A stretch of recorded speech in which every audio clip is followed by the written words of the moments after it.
Going over one more time against the bullfighting guard pass. When my partner holds my knees, I'm going to work with knee rotation, preferably with my heels over. And as he tries to regain the grip, eventually both of my hands are going to target one of his arms, okay? A lot of times when you want to break the grip, keep a tight grip for me please, it's not the pulling of the grip that matters. It is the leg stretching. Do you see that? So basically what I do, I barely pull his arm, it's my leg kind of kicking out that eventually will break the grip. Once that happens, I secure the arm with both hands. Okay, so if he tries to pull the arm out, he has to carry my whole weight. Okay, and I look for his hip as soon as I can. All right? Some guys, if they keep their knees tight over there, what I'll try to do, I'll walk on my shoulder, I start working on the legs. I push one leg, I push the other leg, and as I kind of move a little bit to the inside, I will have enough room to establish that foot on the hip. Okay? Once I have that, the position is good again to go for the ankle control. Remember that you don't want to keep all this gap in between, since that gives him a lot of opportunities to kind of kick the leg out. It's hard for me to control. So basically, I kind of move my hips slightly, keep always pressure, push the other leg out a little bit, and eventually once I hook, see, I kind of pull his leg out. Once he gets flat on the ground, as I go on top, it's important that you don't keep your leg over. That will cause two problems. First, some people might attack your ankle if they disengage from you.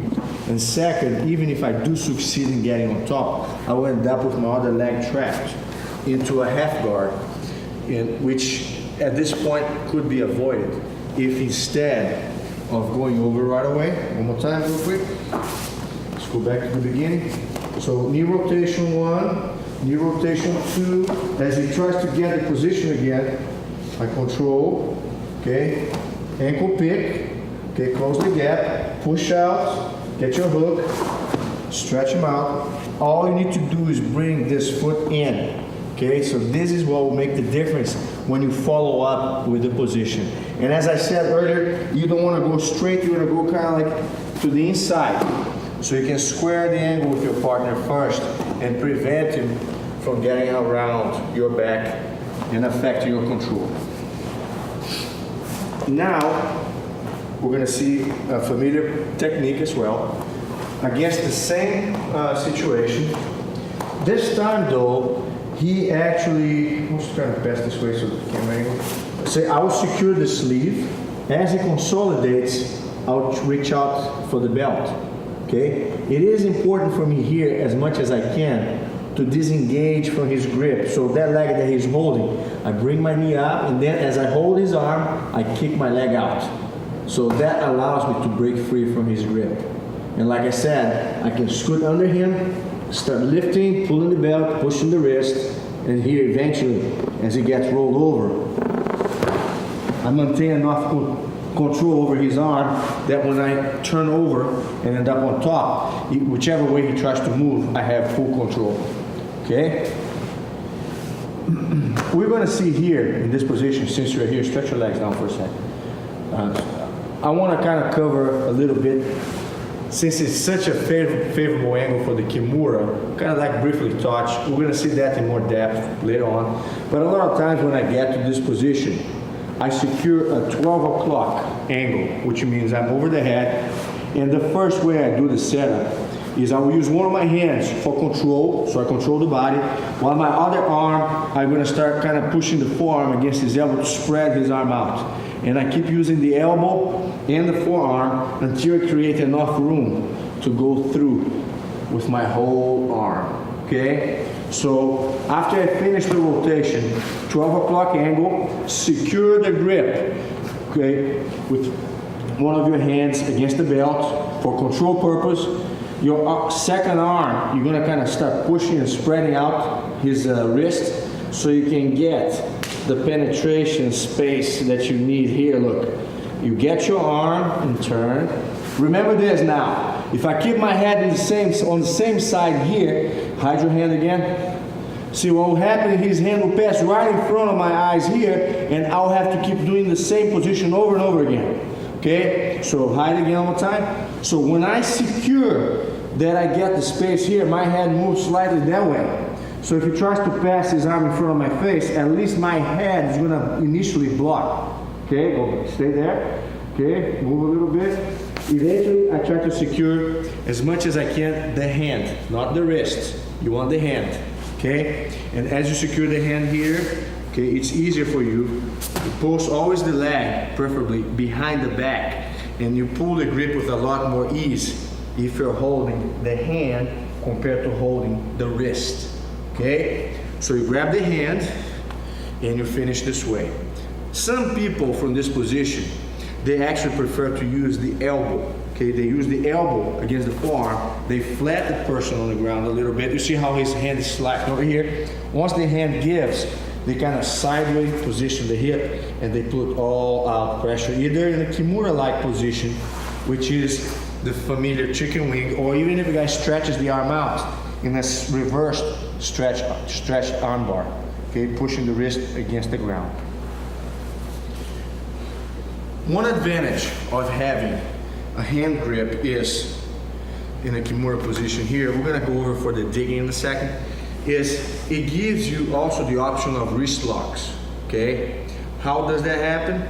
Basically here, when I have, let's say, the hand, and I feel there's a lot of, I want you now to hold something, hold your arm, hold.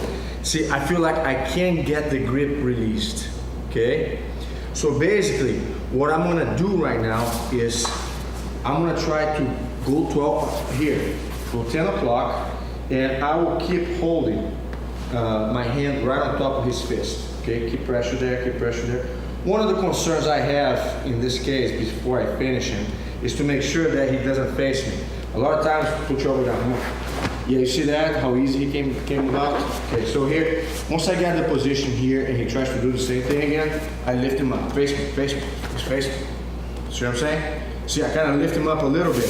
Put my pressure down. Now here when I put the pressure down, the forearm pushes all the way forward as I push the hand here, okay? Here actually, in an attempt to defend the wrist lock, he gave me the chance to go back for the Kimura, okay? I don't want to go into too much depth at this point, but if I ever lose this position here because he faces me, slow motion, what I will do automatically is stretch my arm and get the arm right back.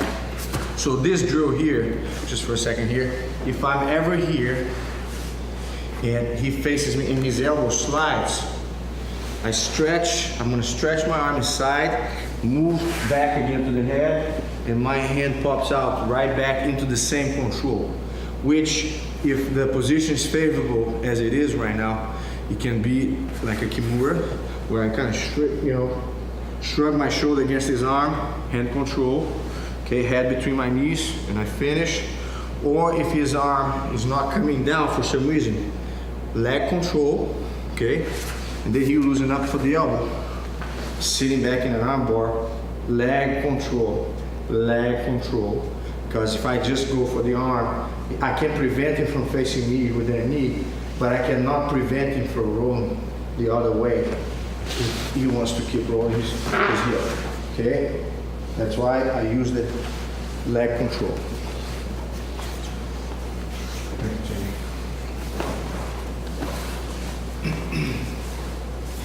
One more time here. We're gonna go back to the beginning. Start the passes, belt, control. Now here I have to release the grip. I pull the arm a little bit, keep my leg out, keep defending. See, move. I sometimes move under him. He's not going anywhere. Move away and keep my elbow heavy on his belt. Okay? Now here, look. I kind of actually get on my knees. Because I have the pressure of the elbow against the head, I prevent him from getting up. So I kind of can choose here.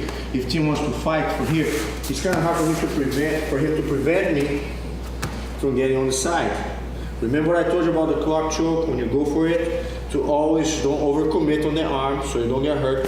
You switch your base this way, and eventually you go towards the head, where you can, as you circle, get full pressure. Okay, why is it called a clock? Because as you move, when your hip passes to a point where the pressure is beyond his, ability to resist. Okay, roll me over now, roll me over, roll me over. You see how I tried to counter his weight here by putting the weight on the shoulder? See I put all the weight on his shoulder here. See what I'm saying? Sorry. Are you okay there? Yes, sir. And then eventually, I move my hip and pull the collar out all the way. So by just shifting your weight a little bit and spreading more weight towards the head, you can make more difficult and less likely that you're going to get attacked on that arm. So just to close again one more time, this defense from the guard.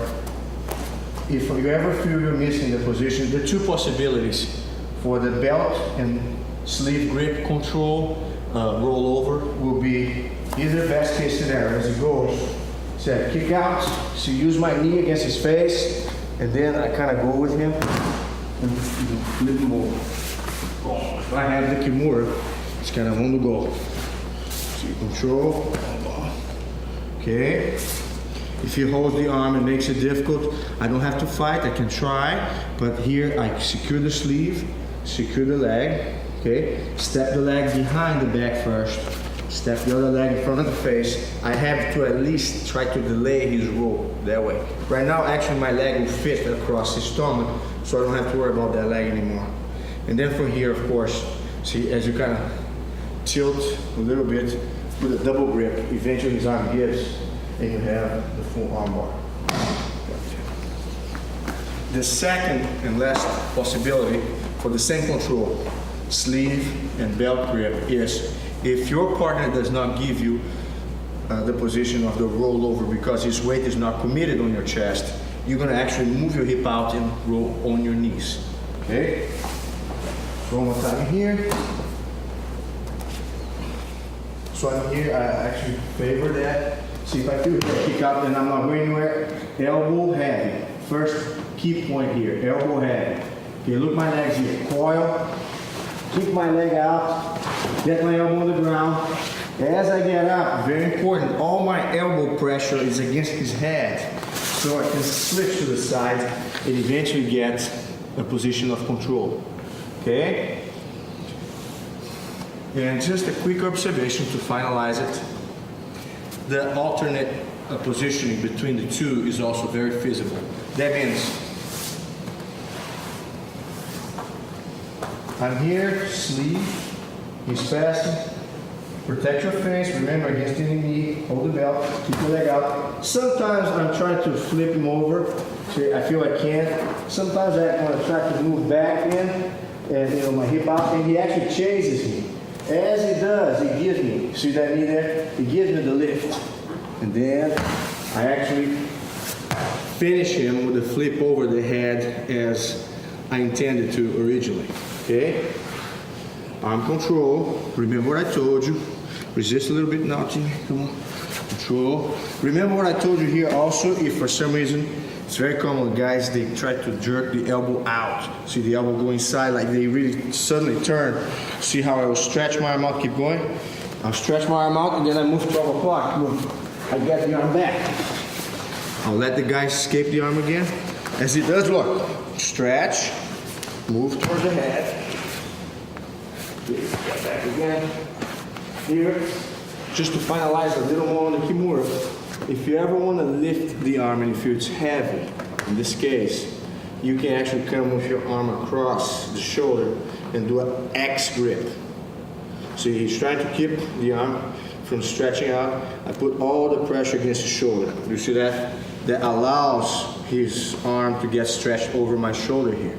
So anytime I'm trying to lift, instead of using one arm alone, over here, as long as I don't let his arm pass in front of my head and lose the Kimura, go back again. See, I can secure here. X. You see the X here? The more your elbow is close to the shoulder, the easier it is for your body to position the arm in a prone position, either for the Kimura. If you try to go, you still put pressure until your hand kind of catches it. But because his arm is so extended, it almost makes it, unavoidable that I'm gonna reach out. Okay, remember here also, grip on the collar, reach out, 1, 2, and the nice thing about this cross grip is nothing stays in between this leg and his body. See, I can easily come with my leg in between and eventually go for the submission. Thank you, Tim.